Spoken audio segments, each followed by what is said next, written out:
अस्सलामुअलैकुम। सैंडविचेस सभी को बहुत पसंद होते हैं, चाहे आप उसे स्नैक के तौर पर लें या फिर कंप्लीट मील के तौर पर। आज मैं आपके साथ barbecue chicken and cheese sandwich की रेसिपी शेयर कर रही हूँ जो बहुत ही इजी है। उम्मीद है आपको पसंद आएगी। तो आइए शुरू करते हैं। एक प्याले में 1/4 कप गाढ़ा दही ले लें। इसमें शामिल करें नमक आधी चाय का चम्मच, देगी लाल मिर्च पाउडर आधा चाय का चम्मच, इससे कलर आता है। लाल मिर्च पाउडर आधा चाय का चम्मच, काली मिर्च पाउडर 1/4 चाय का चम्मच, गरम मसाला पाउडर आधा चाय का चम्मच, भुना और पिसा जीरा आधा चाय का चम्मच, अदरक का पेस्ट या पाउडर आधी चाय का चम्मच, लहसुन का पेस्ट या पाउडर आधा चाय का चम्मच, चाट मसाला आधा चाय का चम्मच, सफेद सिरका 1 खाने का चम्मच, 1 चुटकी जर्दे का रंग या हस्बे पसंद। तमाम चीज़ों को बहुत अच्छी तरीके से मिक्स कर लीजिए। अगर आप सिरका ना डालना चाहें तो इसकी जगह लेमन जूस भी ऐड करते हैं। तैयार मसाले में 1 पाव बोनलेस चिकन क्यूब्स शामिल कर दें और इसे भी अच्छी तरह से मिक्स कर लें। फिर इसे तकरीबन आधे घंटे से 1 घंटे के लिए छोड़ दीजिए।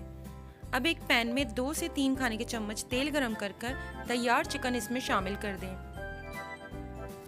1 से 2 मिनट चिकन को ज़रा सा फ्राई कर लें। इसके बाद इसमें 1/4 कप तक पानी शामिल करें।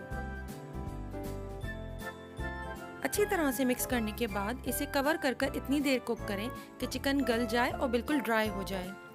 वैसे भी बोनलेस चिकन है, इसे ज़्यादा टाइम नहीं लगेगा। जैसे ही चिकन ड्राई हो जाए तब आप इसे स्पून के बैक से अच्छी तरीके से मैश करें, क्योंकि गरम गरम में ये बहुत इजीली मैश हो जाएगी और मसाला जितना भी एक्स्ट्रा है वो सारा उस चिकन के रेशे पे कोट हो जाएगा। इसके बाद इसे बारबेक्यू फ्लेवर देने के लिए कोयले का दम दे दें।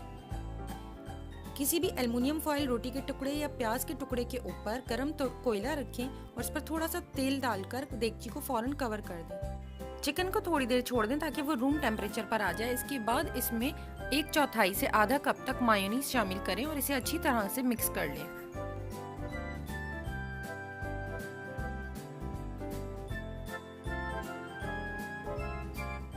अब सैंडविच असेंबल करने के लिए ब्रेड पर सबसे पहले बटर अप्लाई करें। बटर ऑप्शनल है, अगर आप चाहते हैं तो बटर लगाएं, वरना आप इसे ओमिट भी कर सकते हैं। बटर के बाद मायोनीज अप्लाई करें। इसके बाद सलाद पत्ता रखें। इसके ऊपर बारबेक्यू चिकन स्प्रेड जो हमने रेडी किया है वो स्प्रेड कर दें।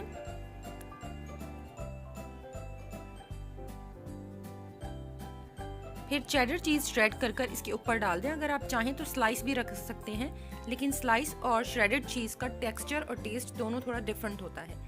इसके बाद क्यूकम्बर स्लाइसेस और टोमेटो स्लाइस रख दें। सेकंड स्लाइस पर भी इसी तरह से बटर और मायो अप्लाई कर सैंडविच को कवर कर दें। अगर आप चाहें तो सैंडविच ऐसे ही सर्व कर सकते हैं, लेकिन कॉर्नर्स कट कर लीजिए, वो प्रेजेंटेबल लगते हैं। और इसके अंदर श्रेडेड चीज़ की जगह पर स्लाइस रखिएगा। मैं सैंडविच को ग्रिल कर रही हूँ, इसके लिए मैंने ग्रिलर पर थोड़ा सा बटर अप्लाई किया है और अब इस देर तक करना है कि इसके ऊपर अच्छे से मार्क्स आ जाए और ये क्रिस्पी हो जाए। अगर आप चाहें तो सैंडविच मेकर में भी इसे बना सकते हैं। गर्मा गर्म बारबेक्यू चिकन चीज़ सैंडविच को फ्रेंच फ्राइज और कोल्स्लो सैलेड के साथ सर्व कर, और चाहें तो कोई कोल्ड ड्रिंक या फिर जूस भी साथ सर्व कर दें। अगर आपको ये रेसिपी पसंद आए तो प्लीज़ लाइक, कमेंट और शेयर करें और मेरे चैनल को सब्सक्राइब करना ना भूलें। Thank you.